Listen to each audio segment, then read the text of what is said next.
So Stephen Fry isn't the only one that can come up with fancy words in a mock conversation with God.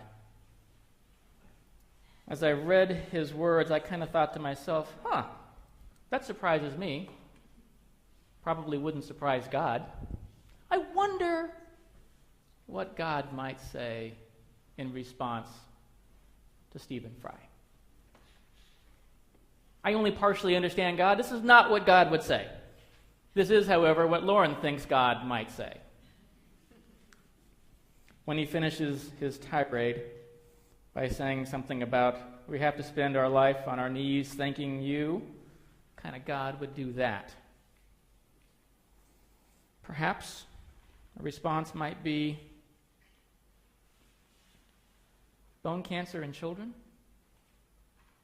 How dare I? You're blaming me because you've seen pictures or heard stories of children suffering? You expect me to fix that.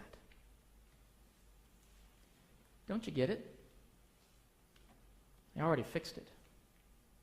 It shouldn't exist. The stories that you've heard of suffering children, of wars, anger, hate, evil, all the rest, they should be gone by now. The world should be a place of peace and a refuge from evil, because I already fixed it. You see, I put you on earth. You and others like you. I created you good. I created you to be the stewards of the earth and all that live in it. I created you to be my representative to ensure and maintain the safety and peace of the world. That's not all I did. I gave you brains, intellect. I gave you the ability to decide right from wrong, to work together in intelligent ways, to make something of yourselves. And you chose to take those abilities and turn them into evil. How dare I? How dare I? How dare you? How dare you take all that I've given you and turn the world into what it is? Bone cancer in children. I've given you all that you need to fix that problem. But you spend your time arguing, or watching movies, or distracting yourselves from your problems with mindless entertainment or addictions. How dare I? You screw up the world? How dare you screw up the perfect world that I gave you and then have the audacity to come here blaming me? What else do you really need to solve the world's problems? Bone cancer in children should have been solved a long time ago, along with all the other diseases, but instead you pollute the water, the land, the air. You fight over territory. You kill in my name. You argue.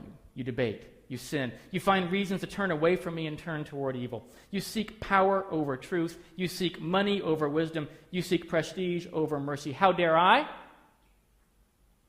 How dare you? And I have just one more thing to say to you before I decide your judgment. You see that guy standing right over there? That guy with the tear running down his cheek and the nail holes in his hands? You see him?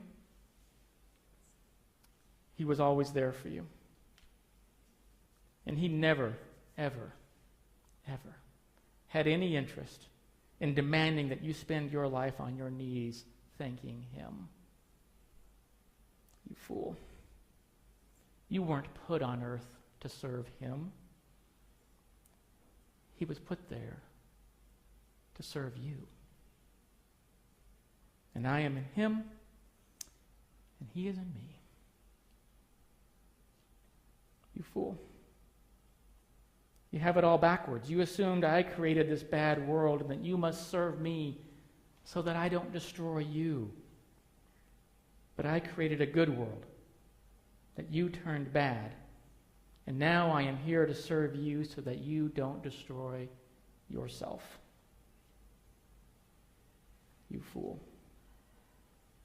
In your desire to remove my very existence from your life, You have turned everything backwards and upside down. You fool. And then God turned and slowly walked away.